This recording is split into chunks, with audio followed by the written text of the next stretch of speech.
नमस्कार दोस्तों, स्वागत है आपका आपके अपने मास्टर ज्ञान चैनल पे।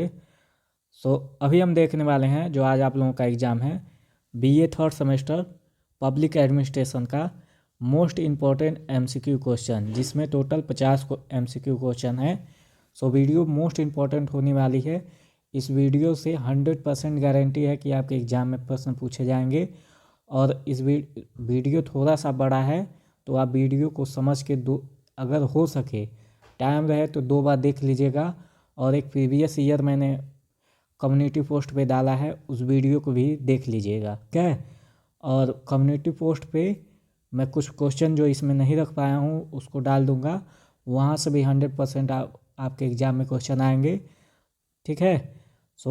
अगर आप चैनल पर पहली बार आए हैं तो चैनल को सब्सक्राइब करें, बेल आइकन को प्रेस करें। चलिए देखते हैं क्या क्वेश्चन है। क्वेश्चन नंबर 1 है, प्रशासन विषय वस्तु के अनुसार एक क्षेत्र से दूसरे क्षेत्र में भिन्न होगा, यह कथन निम्न में से किसकी व्याख्या करता है। ऑप्शन ए है प्रशासन का प्रबंधकीय दृष्टिकोण, ऑप्शन बी है प्रशासन का व्यापक दृष्टिकोण, ऑप्शन सी है प्रशासन का समग्र दृष्टिकोण, ऑप्शन डी है प्रशासन का संकीर्ण दृष्टिकोण। तो इसका राइट आंसर होगा ऑप्शन नंबर सी, प्रशासन का समग्र दृष्टिकोण, ठीक है।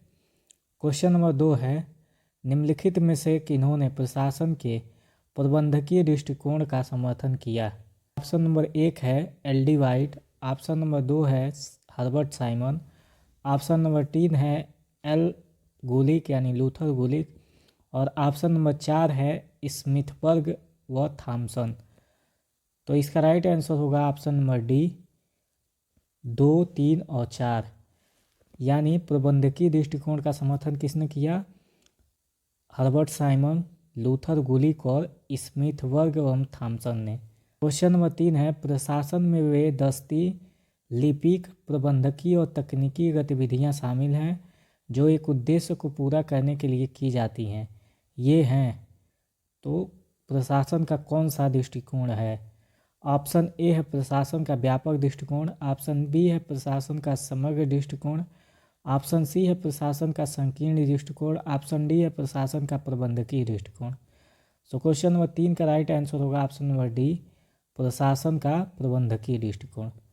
क्वेश्चन नंबर 4 है, लोक प्रशासन के बारे में निम्न में से कौन सा कथन सही है। क्वेश्चन नंबर 4 का राइट आंसर होगा ऑप्शन नंबर डी, 1, 2, 3 और 4, यानी यह सरकार के मामलों का प्रबंधन है, ये सही है। यह सरकार का गैर राजनीतिक नौकरशाही तंत्र है, ये भी सही है। यह एक राजनीतिक परिवेश में काम करता है, यह भी सही है। और यह सरकार का गतिविधि भाग है, ये भी सही है।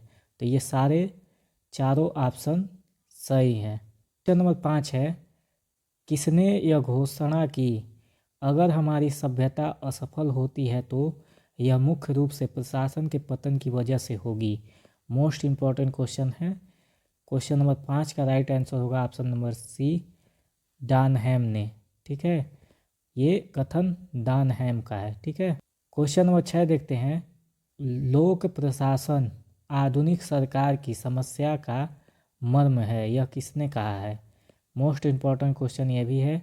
क्वेश्चन नंबर 6 का राइट आंसर होगा option number C, L D. White. L D. White ने कहा है कि लोक प्रशासन आधुनिक सरकार की समस्या का मर्म है। क्वेश्चन नंबर 7 है, लोक प्रशासन है।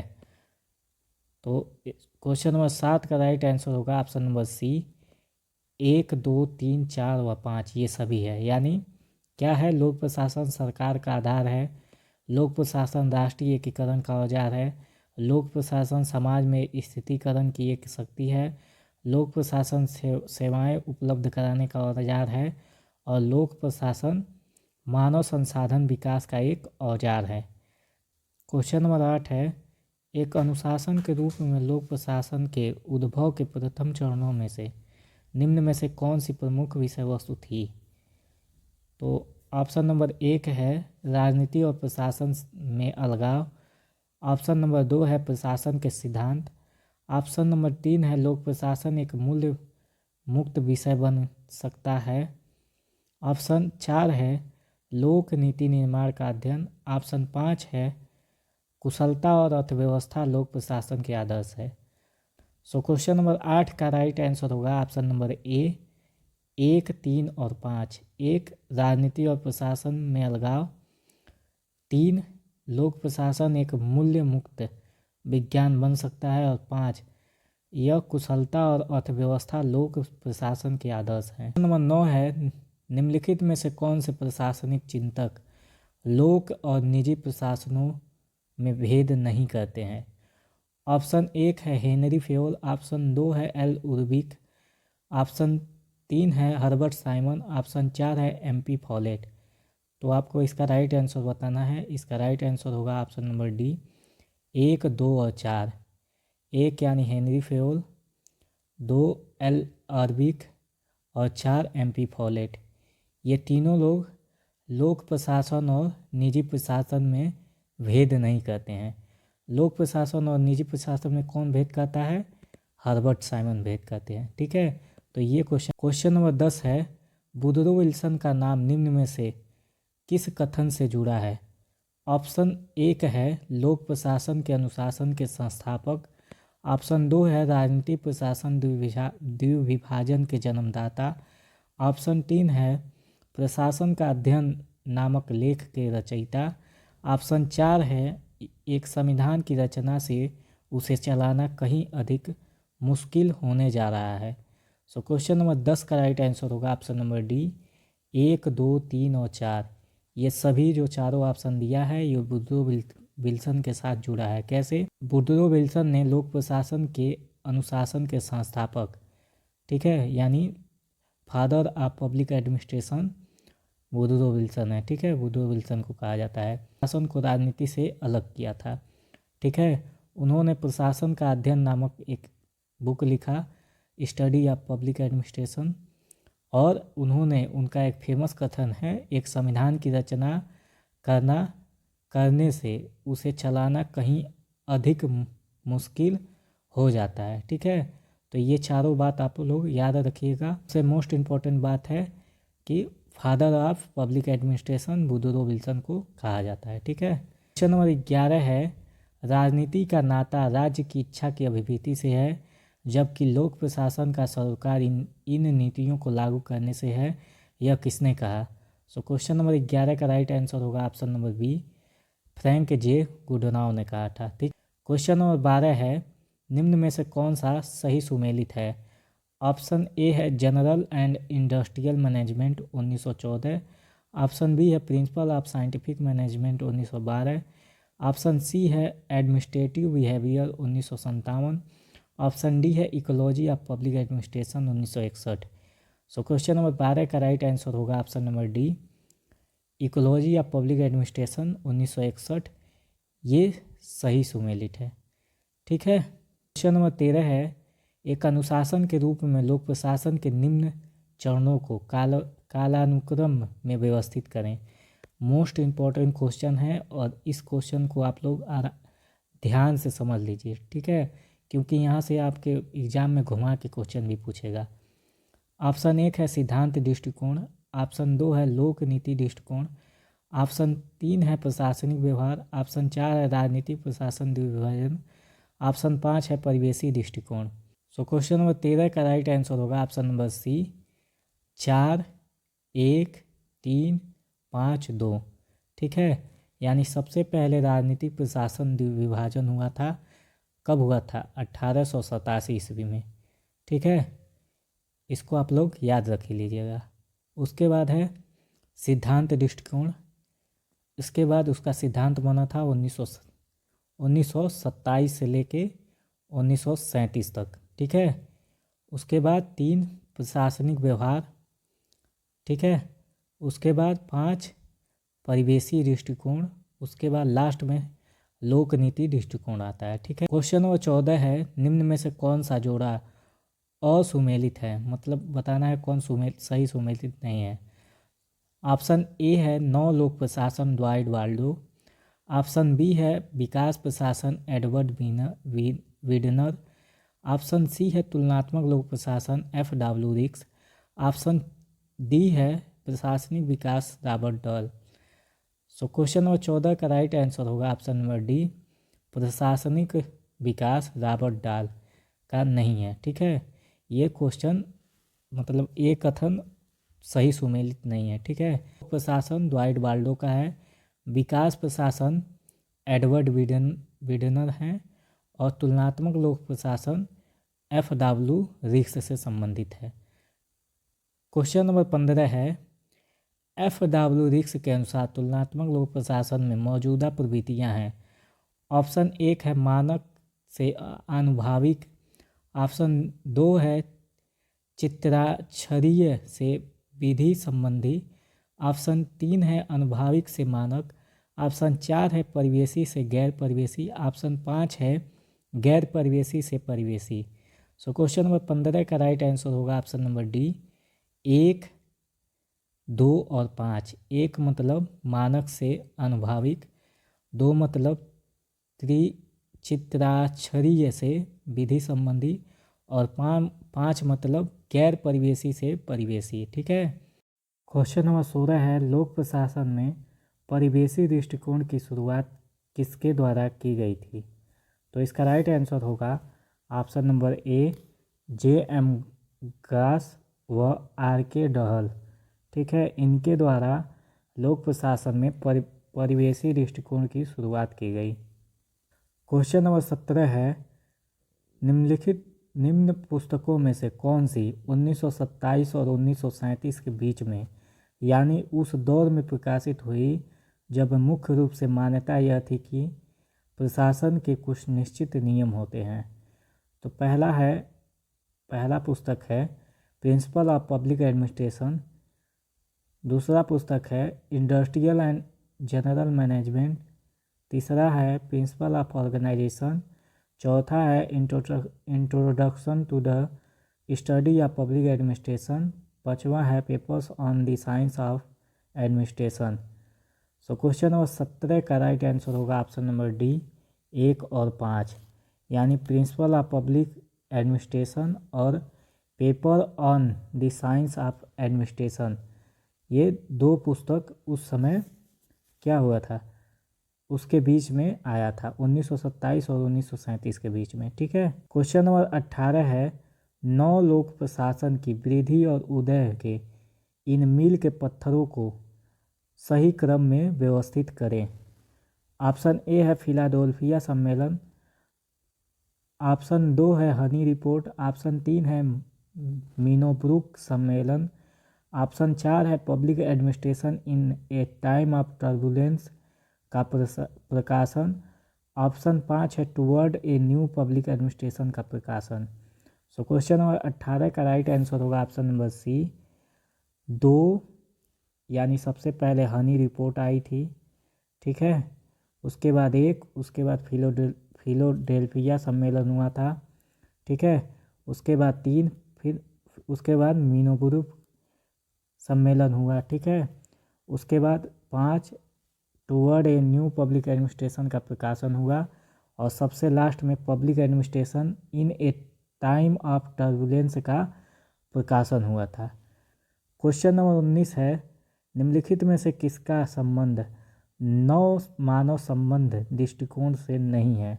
का राइट आंसर होगा, क्वेश्चन नंबर 19 का राइट आंसर होगा option number B, Elton Mayo.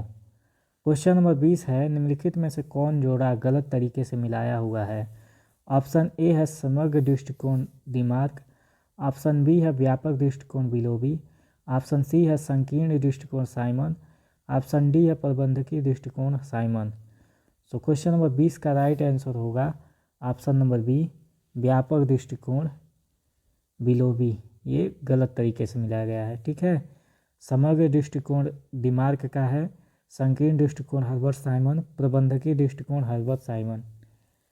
Question number 21 है, निम्नलिखित में से कौन सा गलत तरीके से मिलाया हुआ है?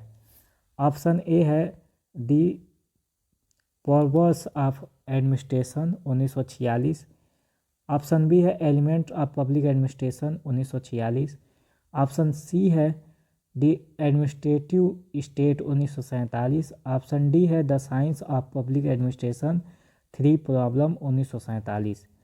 सो इसमें आपको बताना है कौन गलत तरीके से मिलाया गया है। तो क्वेश्चन नंबर 21 का राइट आंसर होगा option number C, administrative state 1947, ये गलत तरीके से मिलाया गया है। ठीक है। दी पावर्स ऑफ एडमिनिस्ट्रेशन 1946 में प्रकाशित हुई थी। एलिमेंट ऑफ पब्लिक एडमिनिस्ट्रेशन, इसको याद रख लीजिएगा आप लोग, 1946 में ये भी प्रकाशित हुई थी। The science of public administration 3 problem 1947 में प्रकाशित हुई थी। ठीक है। क्वेश्चन नंबर 22 है, प्रशासन का नाता कामों को करवाने, परिभाषित उद्देश्यों की प्राप्ति से होता है। यह कथन क्या प्रतिबंधित करता है? सो क्वेश्चन नंबर 22 का राइट आंसर होगा ऑप्शन नंबर डी, लोक प्रशासन का प्रबंधकीय दृष्टिकोण। ठीक है। प्रशासन का नाता कामों को करवाने, परिभाषित उद्देश्यों की प्राप्ति से होता है, ये लोक प्रशासन का प्रबंधकीय दृष्टिकोण से संबंधित है। क्वेश्चन नंबर 23 है, लोक और निजी प्रशासन की समानताओं में निम्न में से कौन से शामिल है? तो क्वेश्चन नंबर 23 का राइट आंसर होगा ऑप्शन नंबर ए, 1, 2 और 4। ठीक है। अब एक क्या है, दोनों समान प्रबंधन तकनीकों का उपयोग करते हैं। ठीक है। जैसे बैंक प्राइवेट रहता है, जिस तरीके से काम करता है उसी तरीके से क्या रहता है, सरकारी बैंक भी काम करता है। ठीक है। उसके बाद 2 है, पदानुक्रम आधार पर दोनों ही संगठन नौकरशाही होती है। ठीक है। बैंक में भी एक मैनेजर होता है जो सबसे उच्च पे रहता है, और एक प्यून होता है जो सबसे निम्न पे रहता है। नौकरशाही व्यवस्था होती है दोनों में। ठीक है। और 4 है, दोनों कुछ समान कुशलताओं जैसे बही खाता संचालन आदि का प्रयोग करते हैं। ठीक है। तो इसको आप लोग याद रखिएगा, इसका राइट आंसर होगा ऑप्शन नंबर 1। ठीक है। 1, 2 और 4। निम्न में से किन विद्वानों ने नौ लोक प्रशासन दृष्टिकोण का समर्थन किया है? क्वेश्चन नंबर 24 का राइट आंसर होगा ऑप्शन नंबर डी, 1, 2, 4 और 5, यानी क्रिस आर ग्रिस। ठीक है। Option number A. उसके बाद वारेन वेनिस, ऑप्शन नंबर 2। उसके बाद 4 रेसिस लिकर्ट, और उसके बाद 5 डलगस मैकगेयर। ये चारों लोग 9 लोक प्रशासन दृष्टिकोण का समर्थन करते हैं। ठीक है। क्वेश्चन नंबर 25 है, लोक प्रशासन के उद्भव के निम्न घटनाओं को सही क्रम में व्यवस्थित करें। सो क्वेश्चन नंबर 25 का राइट आंसर होगा ऑप्शन नंबर सी, 5, 2, 4, 1, 3। यानी सबसे पहले आया था traders in the theory of public administration नामक लेख का प्रकाशन हुआ। उसके बाद 2 एडमिनिस्ट्रेटिव साइंस चतुर्मासिक पत्रिका की स्थापना की गई। उसके बाद 4 रिक्स द्वारा कृषक संक्रमणीय औद्योगिक वर्गीकरण की शुरुआत की गई। उसके बाद एक तुलनात्मक प्रशासन समूह का गठन, ठीक है, CAG, ठीक है, इसका गठन किया गया। उसके बाद सबसे लास्ट में हुआ था मिनब्रुक सम्मेलन 1968 में। ठीक है। पहला मिनब्रुक सम्मेलन हुआ था 1968 में, और दूसरा हुआ था 1988 में। ठीक है। दूसरा हुआ था 1988 में, 20 साल बाद हुआ था। तो इसको आप लोग याद रखिएगा। क्वेश्चन नंबर 26 है, निम्नलिखित में से किसे अमेरिकी लोक प्रशासन का पिता कहा जाता है? सो क्वेश्चन नंबर 26 का राइट आंसर होगा ऑप्शन नंबर सी, फ्रैंक जे गुडनाव को। फ्रैंक जे गुडनाव को अमेरिकी लोक प्रशासन का पिता कहा जाता है। और वैसे लोक प्रशासन का पिता किसे कहा जाता है? वुडरो विल्सन को। ठीक है। Father of public administration Woodrow Wilson, और American father of public administration के कौन हैं? तो फ्रैंक जे गुडनाव हैं। क्वेश्चन नंबर 27 है, हमारे समय में लोक प्रशासन के एक सिद्धांत का अर्थ राजनीति का एक सिद्धांत है। यह कथन किससे जुड़ा है? सो क्वेश्चन नंबर 27 का आंसर होगा option number C, John Gross से जुड़ा है। ठीक है। क्वेश्चन नंबर 28 है, रिक्स के अनुसार निम्न में से कौन सा प्रिज्मीय समाज के आच्छादित गुण का तत्व नहीं है? सो क्वेश्चन नंबर 28 का राइट आंसर होगा ऑप्शन नंबर बी, औपचारिकतावाद। ठीक है। औपचारिकतावाद प्रिज्मीय समाज के आच्छादित गुण का तत्व नहीं है। ठीक है। कौन कौन सा गुण है ये आप लोग देख लीजिएगा, बहुसंप्रदायवाद, बहुआदर्शवाद और भाई भतीजावाद। ठीक है। क्वेश्चन नंबर 29 है, विकास प्रशासन के निम्न में से कौन से गुण नौ लोक प्रशासन में भी हैं। सो क्वेश्चन नंबर 29 का राइट आंसर होगा ऑप्शन नंबर बी 2 और 4, यानी परिवर्तन निर्देशित और लक्ष्य निर्देशित। ठीक है, ये दोनों हैं। क्वेश्चन नंबर 30 है, निम्न जोड़ों में से कौन सा गलत तरीके से मिलाया हुआ है। ऑप्शन ए है प्रिज्मी समाज बहुकार्यात्मकतावाद, ऑप्शन बी है संलयिक समाज चयनवाद, ऑप्शन सी है विवर्ती समाज कार्यात्मक विशिष्टावाद, ऑप्शन डी है संलयित समाज आरोपण। सो क्वेश्चन नंबर 30 का राइट आंसर होगा ऑप्शन नंबर बी संलयित समाज चयनवाद से संबंधित नहीं है। ठीक है, ये गलत तरीके से मिलाया गया है। प्रिज्मी समाज बहुकार्यात्मकतावादी होता है, विवर्ती समाज कार्यात्मक विशिष्टावादी होता है और संलयित समाज आरोपण होता है। ठीक है। क्वेश्चन नंबर 31 है, नौ लोक प्रशासन में कौन से तत्व शामिल हैं। ऑप्शन ए है उपभोक्ता केंद्रित प्रशासन, ऑप्शन 2 है उत्तर प्रत्यक्षवाद, ऑप्शन 3 है नौकरशाहीकरण, ऑप्शन 4 है लोकतांत्रिक निर्णय निर्माण, ऑप्शन 5 है प्रशासनिक प्रक्रिया का विकेंद्रीकरण। सो क्वेश्चन नंबर 31 का राइट आंसर होगा ऑप्शन नंबर सी 1, 2, 3, 4 और 5। ये सभी जो जितने पांचों ऑप्शन दिए हैं ये सभी नौ लोक प्रशासन से के तत्व में शामिल है। ठीक है, पर्सन और रीजन का क्वेश्चन शुरू हो गया है। तो पहला है, आप देख लीजिए इसको एक बार। पहला है ए और आर दोनों सत्य हैं और आर ए की सही व्याख्या है। बी है ए और आर दोनों सत्य है किंतु आर ए की सही व्याख्या नहीं है। सी है ए सत्य है किंतु आर गलत है। डी है ए गलत है किंतु आर सत्य है। क्वेश्चन नंबर 32 है, लोक प्रशासन की पहचान सेवा प्रेरणा से होती है, कारण है इसका उद्देश्य जनता की सेवा करना है और समुदाय कल्याण को प्रोत्साहन देना है। सो क्वेश्चन नंबर 32 का राइट आंसर होगा ऑप्शन नंबर ए। और ऑप्शन नंबर ए क्या था, ए और आर दोनों सही हैं, आर ए की सही व्याख्या है। ठीक है, तो इसका राइट आंसर होगा क्वेश्चन नंबर 32 का राइट आंसर होगा ऑप्शन नंबर ए और आर दोनों सही हैं, आर ए की सही व्याख्या है। ठीक है। क्वेश्चन नंबर 33 है, लोक प्रशासन को कानूनी ढांचे के भीतर ही काम करना होता है, कारण है क्योंकि यह अपने काम में कठोर होता है। सो क्वेश्चन नंबर 33 का राइट आंसर होगा ऑप्शन नंबर बी, यानी ए और आर दोनों सत्य हैं, आर ए की सही व्याख्या नहीं करता है। आप इस क्वेश्चन को एक पेज लेके लिख लीजिएगा अच्छे से। ठीक है, और इस क्वेश्चन को याद कर लीजिएगा, सबसे अच्छा तरीका यही रहेगा। क्वेश्चन नंबर 34 है, कथन ए है लोक प्रशासन समाज में स्थितीकरण की शक्ति है, कारण आर है जब सरकारें बदलती हैं तो यह निरंतरता देता है। सो क्वेश्चन नंबर 34 का राइट आंसर होगा ऑप्शन नंबर ए, यानी लोक प्रशासन समाज में स्थितीकरण की शक्ति है, यह कथन सत्य है। कारण जब सरकारें बदलती है तो यह निरंतरता देता है, कारण भी सत्य है। और कथन कारण की व्याख्या कर रहा है। ठीक है, तो ऑप्शन ए सही हो जाएगा, ए और आर दोनों सही है, आर ए की सही व्याख्या है। ठीक है। क्वेश्चन नंबर 35 है, लोक प्रशासन सभी राष्ट्रों के लिए अनिवार्य है, कारण आर है आधुनिक समाज में इसके कार्यों का उद्देश्य काफ़ी बढ़ गया है। तो क्वेश्चन नंबर 35 का राइट आंसर होगा ऑप्शन नंबर बी, यानी लोक प्रशासन सभी राष्ट्रों के लिए अनिवार्य है, ये कथन सत्य है।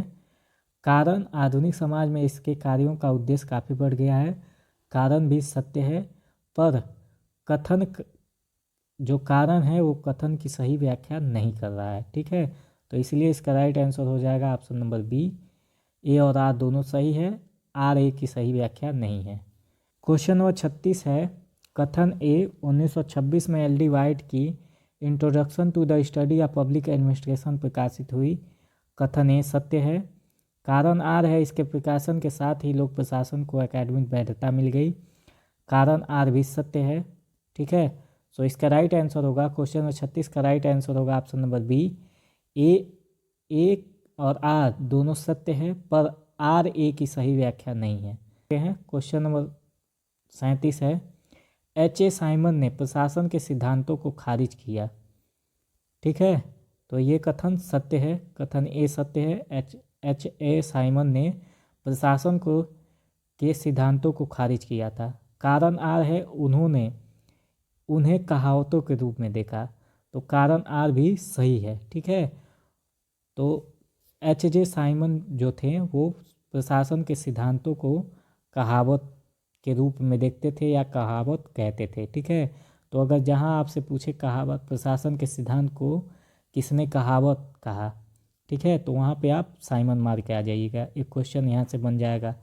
ठीक है, तो कथन ए और आर दोनों सत्य हैं, आर ए की सही व्याख्या है। ठीक है, क्वेश्चन नंबर 38 है, तुलनात्मक लोक प्रशासन सांस्कृतिक पारी है। कारण आर है एफ डब्ल्यू रिक्स ने तुलनात्मक लोक प्रशासन आंदोलन का नेतृत्व किया। सो क्वेश्चन नंबर 38 का राइट आंसर होगा ऑप्शन नंबर बी, यानी कथन ए तुलनात्मक लोक प्रशासन सांस्कृतिक पारी है, सही है।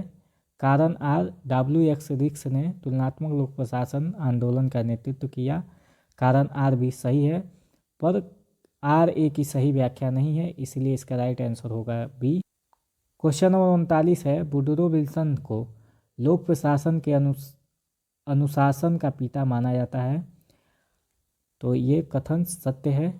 कारण आर है उन्होंने जोर देकर कहा कि प्रशासन में समान उपयोग के कुछ निश्चित मूल्य सिद्धांत हैं जो उन्हीं सिद्धांतों से मिलते जुलते हैं जो किसी भी विज्ञान की पहचान होते हैं। ठीक है, सो ये गलत लग रहा है, तो क्वेश्चन नंबर 39 का राइट आंसर होगा ऑप्शन नंबर सी, यानी कथन ए सत्य है, आर गलत है। ठीक है, क्वेश्चन नंबर 40 है, कथन ए एफ डब्ल्यू रिक्स ने लोक प्रशासन में परिवेशी दृष्टिकोण में प्रमुखता प्रतिपादन है। कारण आर है लोक प्रशासन के अध्ययन में परिवेशी दृष्टिकोण की शुरुआत रॉबर्ट डाल ने की है। सो क्वेश्चन नंबर 40 का राइट आंसर होगा ऑप्शन नंबर सी, यानी एफ डब्ल्यू रिक्स ने लोक प्रशासन में परिवेशी दृष्टिकोण के प्रमुखतः प्रतिपादक हैं, कथन ए सही है। ठीक है, प्रिज्मीय समाज की अवधारणा एफ डब्ल्यू रिक्स ने ही दी थी। ठीक है, परिवेशी समाज। और कारण आर है लोक प्रशासन के अध्ययन में परिवेशी दृष्टिकोण की शुरुआत रॉबर्ट डाल ने की थी, ये कथन गलत है, तो इसलिए इसका राइट आंसर होगा ऑप्शन नंबर सी, कथन ए सत्य है, आर असत्य है। ठीक है, क्वेश्चन नंबर 41 है, कथन ए रिक्स के अनुसार प्रिज्मी समाज की पहचान अत्यधिक औपचारिकतावाद से होती है। कारण आर है उनके अनुसार संलयित और विवर्ती समाजों में यथार्थवाद ज़्यादा होता है। सो क्वेश्चन नंबर 41 का राइट आंसर होगा ऑप्शन नंबर बी, यानी रिक्स के अनुसार प्रिज्मीय समाज की पहचान अत्यधिक औपचारिकता से होती है, कथन ए सत्य है। कारण आर उनके अनुसार संलयित और विवर्ती समाजों में यथार्थवाद ज़्यादा होता है, कारण आर भी सत्य है। ठीक है, पर आर ए की सही व्याख्या नहीं है। क्वेश्चन नंबर 42 है, कथन ए रिक्स के अनुसार प्रिज्मी समाज की पहचान अत्यधिक विभाजितता से होती है। कारण आर है उनके लिए प्रिज्मी समाज में साला, आधुनिक ब्यूरो और पारंपरिक चैम्बरों और कोटज के साथ अस्तित्व में रहता है। सो क्वेश्चन नंबर 42 का राइट आंसर होगा ऑप्शन नंबर ए, कथन ए सत्य है, कारण आर भी सत्य है, और आर ए की सही व्याख्या है। ठीक है, तो डब्ल्यू.एफ. रिक्स ने प्रिज्मी समाज की पहचान की थी जिसमें अत्यधिक विभाजिता होती है, तो प्रिज्मी समाज की अवधारणा अगर पूछे तो डब्ल्यू.एफ. रिक्स होगा आंसर। ठीक है, और उनके अनुसार एक प्रिज्मी समाज में साला, आधुनिक ब्यूरो और पारंपरिक चैम्बरों। ठीक है, अगर आपसे पूछे कि साला मॉडल किसने दिया तो डब्ल्यू.एफ. रिक्स ने। ठीक है, तो इसका राइट आंसर होगा ऑप्शन नंबर ए, कथन ए और आर दोनों सत्य है, आर ए की सही व्याख्या है। ठीक है, क्वेश्चन नंबर 43 है सूची 1 का, सूची 2 से मिलान करना है हम लोगों को। ऑप्शन ए है प्रशासन का परिवेश, ऑप्शन बी है प्रशासन की कहावतें, ऑप्शन सी है तुलनात्मक प्रशासन, ऑप्शन डी है प्रशासन के सिद्धांत। तो सूची 1 को सूची 2 से मिलाना है। क्वेश्चन नंबर 43 का राइट आंसर होगा ऑप्शन नंबर बी। ठीक है, इसका राइट आंसर होगा ऑप्शन नंबर बी, यानी ऑप्शन ए है प्रशासन का परिवेश। तो प्रशासन का परिवेश दिया था F.W. रिक्स ने। ठीक है, ऑप्शन बी है प्रशासन की कहावतें। तो मैंने पहले बताया है प्रशासन की कहावतें जहाँ है उसको साइमन मान ला है। ठीक है, हर्बर्ट साइमन। तो बी का हो जाएगा 3, हर्बर्ट साइमन, प्रशासन की कहावतें हर्बर्ट साइमन। उसके बाद है सी तुलनात्मक प्रशासन, तो सी का हो जाएगा आपका 4। ठीक है, रॉबर्ट डाल। और डी है प्रशासन के सिद्धांत, तो प्रशासन के सिद्धांत हो जाएगा बिलोबी। ठीक है, तो आप इसको याद कर लीजिएगा। प्रशासन का परिवेशी मॉडल जो दिया था F.W. रिक्स ने, प्रशासन को कहावतें कहा था हर्बर्ट जे साइमन ने, तुलनात्मक प्रशासन रॉबर्ट डाल का है, प्रशासन के सिद्धांत बिलोबी का है। ठीक है, क्वेश्चन नंबर 44 है, सूची 1 का सूची 2 से मिलान करना है। विकास, ऑप्शन ए है विकास प्रशासन, ऑप्शन बी है प्रशासनिक विकास, ऑप्शन सी है नौ लोक प्रशासन, ऑप्शन डी है तुलनात्मक लोक प्रशासन। सो क्वेश्चन नंबर 44 का राइट आंसर होगा ऑप्शन नंबर बी। ठीक है, 3, 4, 1, 2, यानी विकास प्रशासन होगा एडवर्ड विडनर। ठीक है, विकास प्रशासन की अवधारणा एडवर्ड विडनर ने दिया था। प्रशासनिक विकास की अवधारणा F.W. रिक्स ने दिया था। नौ लोक प्रशासन ड्वाइट वाल्डो ने दिया था। तुलनात्मक लोक प्रशासन रॉबर्ट डॉल ने दिया था। ठीक है, तो आप इसको याद कर लीजिएगा। क्वेश्चन नंबर 45 है, सूची 1 का सूची 2 से मिलान करना है। ऑप्शन ए है प्रशासन का विज्ञान, ऑप्शन बी है तुलनात्मक लोक प्रशासन, ऑप्शन सी है नौ लोक प्रशासन, ऑप्शन डी है प्रशासन के सिद्धांत। तो क्वेश्चन नंबर 45 का राइट आंसर होगा ऑप्शन नंबर डी। ठीक है, इसका राइट आंसर होगा ऑप्शन नंबर डी, 2, 3, 4, 1। ठीक है, प्रशासन का विज्ञान, इसका राइट आंसर होगा ऑप्शन नंबर 2, W. विल्सन। ठीक है, उसके बाद तुलनात्मक लोक प्रशासन, तो इसका होगा रॉबर्ट डॉल, तुलनात्मक लोक प्रशासन रॉबर्ट डॉल का है। उसके बाद नौ लोक प्रशासन होगा ड्वाइट वाल्डो का, और प्रशासन के सिद्धांत होगा बिलोबी का। तो इसको आप लोग, क्वेश्चन नंबर 46 है, निम्नलिखित में से कौन सी अवधारणा वैज्ञानिक प्रबंध से नहीं जुड़ी है। तो क्वेश्चन नंबर 46 का राइट आंसर होगा ऑप्शन नंबर सी। ठीक है, 2 और 3, यानी निर्देशों में एकता और व्यवहार, ये वैज्ञानिक प्रबंध सिद्धांत से नहीं जुड़ा है। वैज्ञानिक प्रबंध सिद्धांत की अवधारणा किसने दिया था? टेलर ने। ठीक है, तो कौन कौन सा वैज्ञानिक प्रबंध सिद्धांत से जुड़ा है? मानसिक क्रांति, समय व गति का अध्ययन, आंतरिक पीस रेट योजना, ये तीनों वैज्ञानिक प्रबंध सिद्धांत से जुड़ा है। ठीक, क्वेश्चन नंबर 47 है, वैज्ञानिक प्रबंध ने किन पर जोर दिया। तो क्वेश्चन नंबर 47 का राइट आंसर होगा ऑप्शन नंबर डी, 1, 2, 3, 4, यानी सभी पर। तो तार्किकता पर, विशिष्टीकरण पर, तकनीकी योग्यता पर, पूर्वानुमाननीयता पर। ठीक है, क्वेश्चन नंबर 48 है, मैक्स वेबर का नाम नौकरशाही के साथ जुड़ा है क्योंकि। तो क्वेश्चन नंबर 48 का राइट आंसर होगा ऑप्शन नंबर डी। ठीक है, केवल 2, क्योंकि वह नौकरशाही का व्यवस्थित अध्ययन करने वाले पहले व्यक्ति थे। क्वेश्चन नंबर 49 है, निम्न में से कौन सी वैज्ञानिक प्रबंध की प्रणालियां हैं। ऑप्शन 1 है कार्यात्मक फोरमैनशिप, ऑप्शन 2 है कार्य करने का एक सर्वोत्तम तरीका, ऑप्शन 3 है आंतरिक पीस रेट योजना, ऑप्शन 4 है कामगार का वैज्ञानिक चुनाव, ऑप्शन 5 है समय व गति का अध्ययन। सो क्वेश्चन नंबर 49 का राइट आंसर होगा ऑप्शन नंबर सी 1, 3 व 5, यानी कार्यात्मक फोरमैनशिप, आंतरिक पीस रेट योजना, समय व गति का अध्ययन, ये तीनों वैज्ञानिक प्रबंध प्रणाली से जुड़े हैं। और 50 है, टेलर की कार्यात्मक फोरमैनशिप की अवधारणा किस ओर ले जाती है। सो क्वेश्चन नंबर 50 का राइट आंसर होगा ऑप्शन नंबर सी 2, 3, 4, यानी बहुल निर्देश, विशिष्टीकरण, निर्देशों में एकता का निषेध।